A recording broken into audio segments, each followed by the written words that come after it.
Jackanory, Jackanory, Jackanory, Jackanory, Jackanory, Jackanory. I'll tell you a story of Jackanory, and now my tale's begun. I'll tell you another of Jack and his brother, and now my story's done. Going on from episode 1 of my Jackanory autobiographical sequence. 6 months after my favourite board game being brought by my Uncle David down to Washway Road to play with my grandmother and Auntie Meg, my Uncle David decided to drop off rather an elaborate doll's pram for my birthday. He'd bought a bright orange Disney card, which I particularly liked at Christmas time, and he'd mentioned the name of his 2 daughters, Emma and Lorna, 4 and 6 years old respectively at that time. Or, hold on a minute, I'd be 6 years old, so they would be, I think they would be 10 and 12, something like that. And I never got to see them back then, even though I wanted to see them, but they were with their mum more. But a week after that, tragedy struck. My mum had to drive to a hospital, and she told me that he'd suffered a heart attack. Something told me back then this was pretty serious, and I suspected he'd die. I should have held out more hope as a child then. But that's what happened. And his 2 daughters were left without a father before they'd even reached secondary school. And my mum was in the car with me and told me your Uncle David's had a heart attack. And and she had to go to the hospital, and she had to drop me off at Washway Road.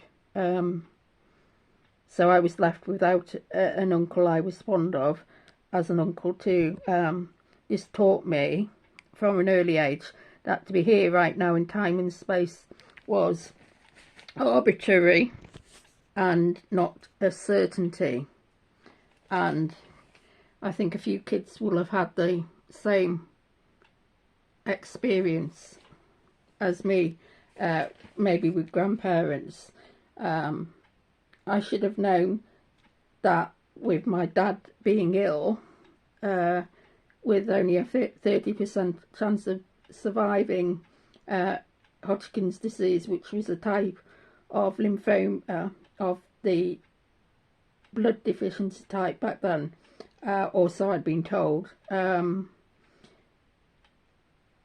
I didn't obviously know it was only a 30% of survival, because my mum covered that fact up. Obviously she wouldn't want to upset a small child, but it was quite a long drawn out illness. And then several years later I put a wager in our mind's eye about Bob Champion winning 100 to 1 with Eldoniti, but I didn't realise that he'd had the same illness as my dad and got over it just like my dad, until reading about him afterwards.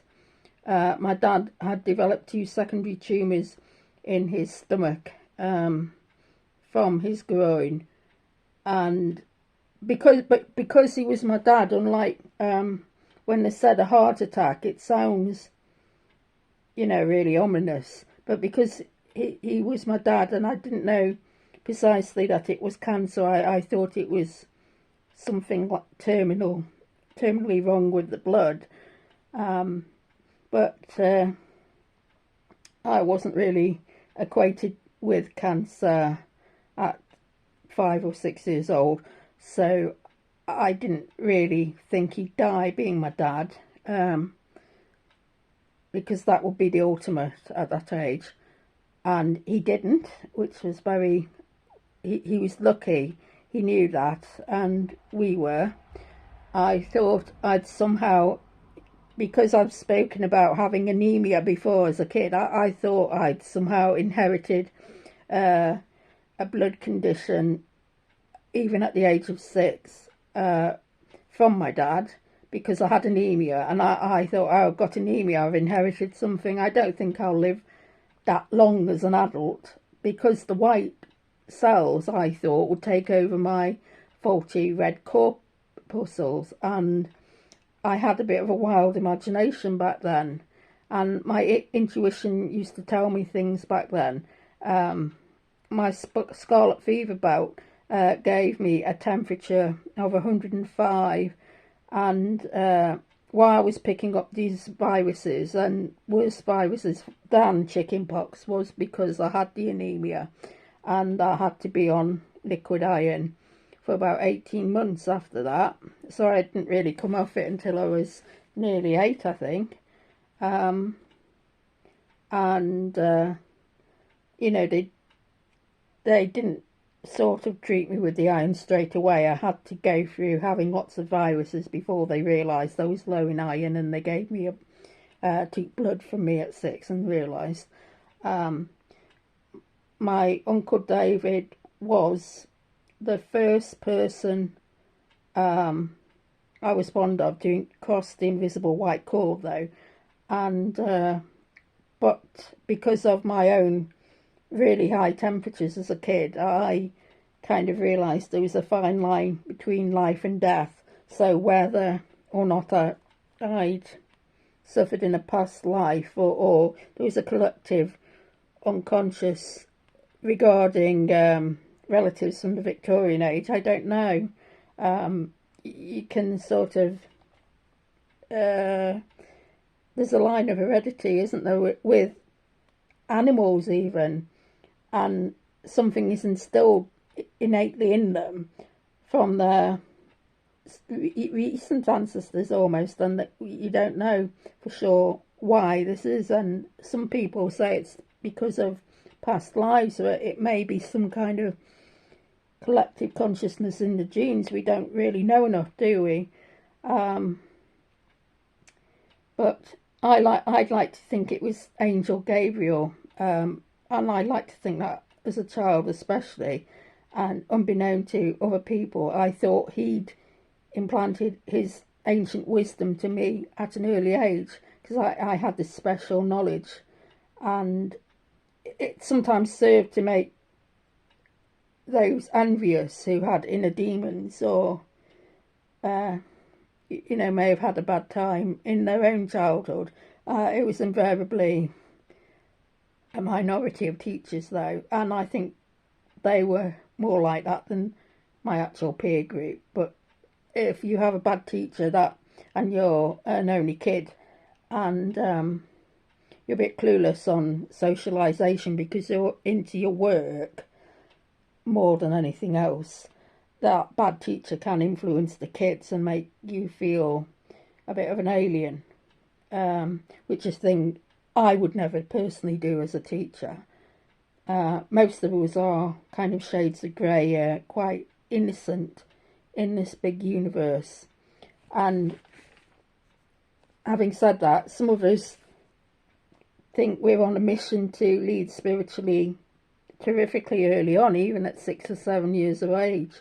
Challenges always lead to spiritual growth, and if you have challenges very early on in life, you get that sooner. I was starting to develop compassion as soon as my reading skills expanded, because I was given the freedom when I didn't have siblings and I didn't go out much for fear of picking up viruses. In infancy, I was free to read books for a much older age group, and at around the age of 7, I noticed a book called The Brat and the Rose, and it was a book I loved, and there was a deep scarlet colour on the front cover, and the texture was very velvety like iron, so it kind of juxtaposed the idea of the redness of blood and the need for iron, and they all had slightly worn covers back then, but it was a bit more interesting than the Peter and Jane books, which were popular early readers. As I said, I was probably reading books almost for adults, or at least 4.5 years older. When I was back home, I was reading factual books more than stories or fairy tales by then, because I started reading nursery rhymes and fairy tales at about the age of 3. I was picking up on words and stringing them together. I was on table 2 of 8 tables, meaning I was one of the more academically gifted, but I didn't really agree even at 6 or I think it was 7 the teacher started doing this, and she wasn't a bad teacher. I wouldn't have said she was my favourite, but she did it unintentionally, because in the late 70s you wouldn't, or like 1979, something like that, they weren't as politically aware or correct as they are now. But I'm not sort of overly woke, extreme woke. I'm just woke enough. I'm just enough being me, being awakened as my authentic self with my own authentic opinions, rather than being excessively woke. But one thing that I didn't like was segregating kids for whatever reason, or other kids distancing themselves from kids of different races or nationalities, because as I was initially in a primary school in the town, before I went to a rural school, we did come across different kids from different backgrounds and different cultural backgrounds and different ethnicities. And I was very spiritually and culturally aware. I don't know why, but I was back then, and I just I didn't agree with teachers segregating kids because of their ability, which is what happened. It wasn't for any cultural reason. It was because of their ability and their reading age that they were put on different tables. And the teacher benignly thought that was the way. And the poorer readers would be, or poorest of the readers, would be relegated to table 8, right at the back. It was okay for me. I was on table 2. I saw the growth of my compassion as the most important aspect of me, rather than the fact that I was a bright reader. And after I was on table 2, I soon galloped to be probably about best or equal best reader in the class for many years after that. One of the kids on my table, for instance, had a problem with his liver, and I could sense that this was very problematic at such a tender age. He was quiet and intelligent, but he was jaundiced, and my heart reached out to him because I thought his mortality could be in danger. I thought to myself how good it would be to actually help children sicker than him even, and I'd heard of the word hospice from somewhere, I don't know quite where. Now as an adult I would find that work far too traumatic and difficult, although not with the elderly. You would be able to do that, I should think, because I've been in situations with adults who were terminally ill since then, and not just my dad, but you'd be able to do that if you've been around relatives who've been in that situation.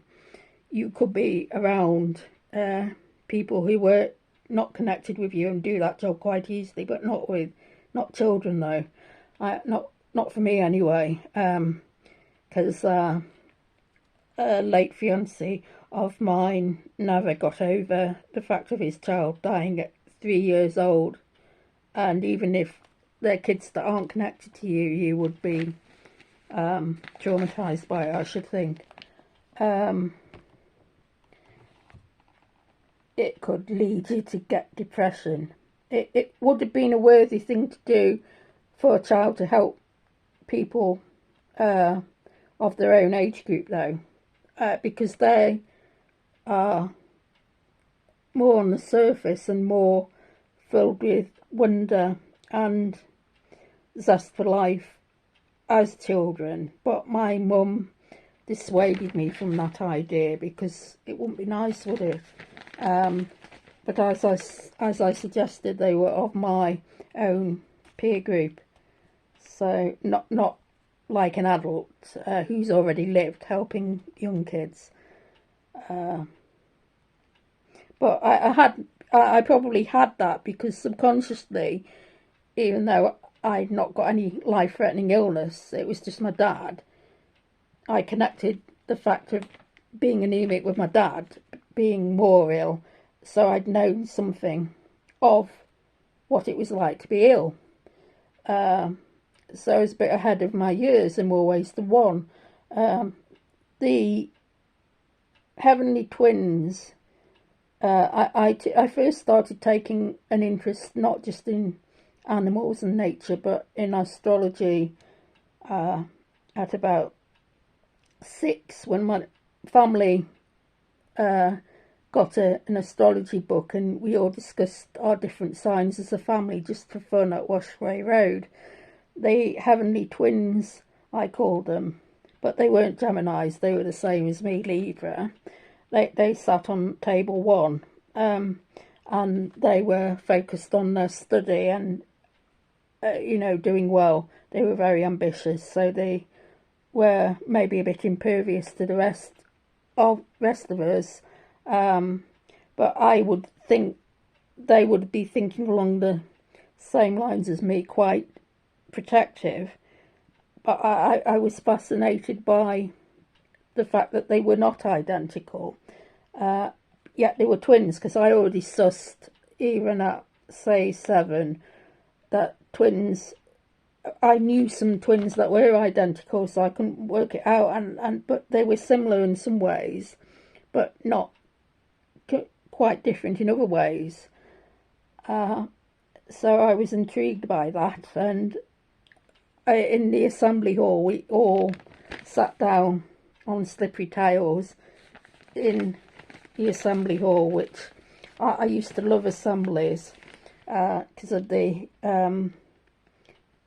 you remember the kids' hymnal with the and they had it had the whole world in his hands and all these trendy revamped 70s new age hymns, and old words set to new music, that kind of thing. And I think I've still got a little, I think they were blue hymnals with a few, with about 50 hymns in them. So during the assembly hall I used to weigh up all the other kids, and I used to weigh up how different the unidentical twins were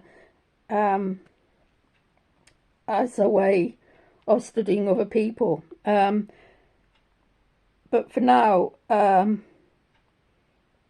I was looking at broadening my horizons and reaching up to the best readers and acquiring new skills by developing an interest in factual books and hobbies which involved greater complexity of thought. So as soon as I got my dog after the cat, we'd had 17 years, had to be put down after a road accident, I started studying dog breeds because I'd got the one I wanted, a Shetland sheepdog, and she was brought specifically for me. So I went off astrology and dinosaurs a bit into, and I was also interested in history before then. And especially the Elizabethan period and the Victorian period, I started studying dogs, so I soon picked up about 80 different breeds, and it probably more than that not long after, maybe about 120 different breeds I could recognise.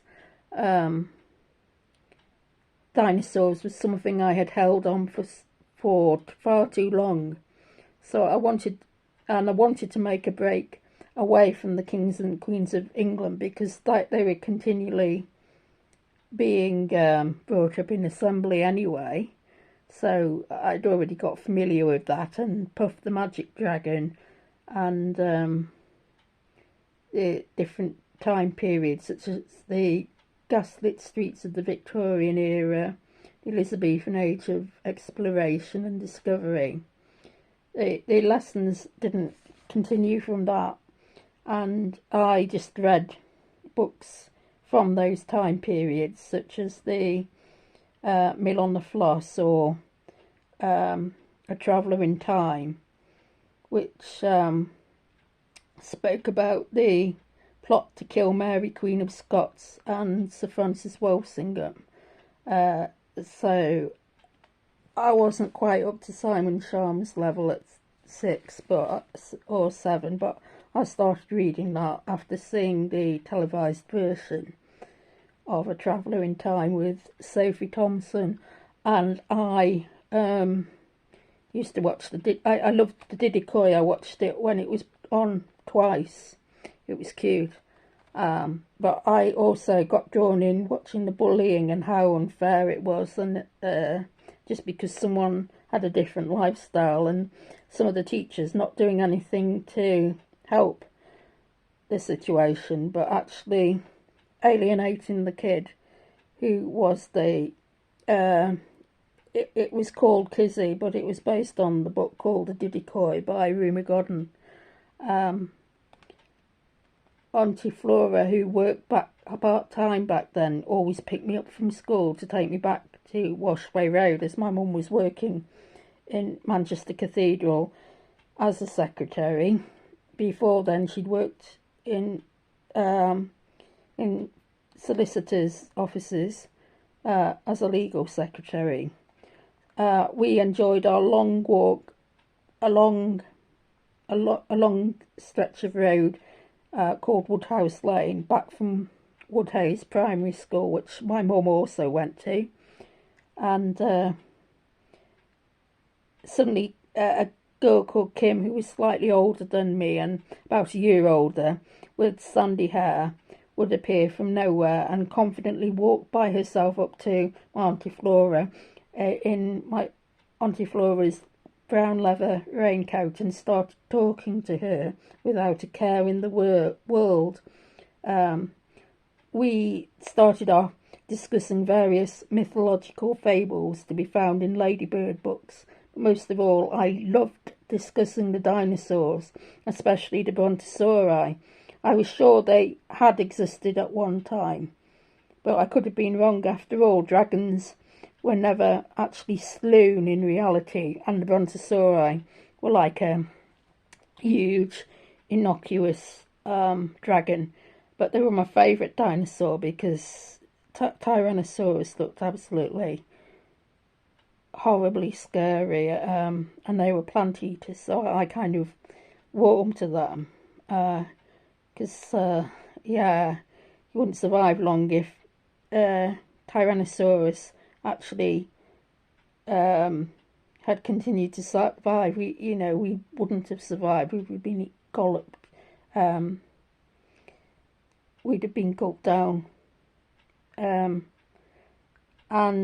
gobbled up. I would find out sooner or later that I had applied the same rule to Father Christmas, and found out for definite the previous year that he didn't exist either. But they did, didn't they, the dinosaurs? Because they turned into birds, as I soon was to discover. Right, so I've gone on about my hobbies and sort of living in an adult world mentally, but obviously not having the physical power or actual capability to be an adult. It was all in my head. I was an old soul, really. As I said, developing my super ego seemed to break through from my ego quite quickly. But as I'd said before, I don't know how on earth I'd known about Freud and the psyche. I just heard of the name Sigmund Freud, and I must have heard my dad talking about maybe a hospice, because subconsciously that was in case something had gone wrong, and it had probably filtered through to my subconscious, and the same idea would be with Freud, probably, because I had a bit of an electric complex, which I wouldn't obviously know the word for that at 6, but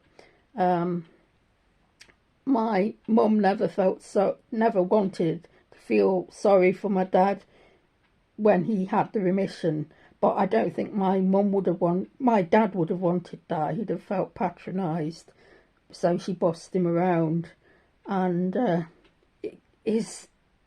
at first I kind of saw it from my mum's point of view, but because his tie dangled in his soup. But then, whatever the case, I thought, I didn't realise quite the severity of my dad's illness. I just thought he was ill. But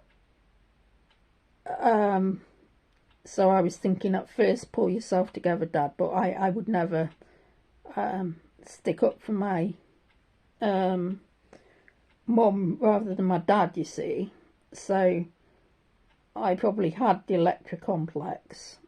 Not that I would obviously agree with the obsessive ideas of Freud, especially, with regard to lads. It's getting a bit, there might be some truth in it, but it's, getting everywhere is about indoctrination, isn't it? And, there are obviously only certain aspects of Freud that I would acknowledge as being realistic.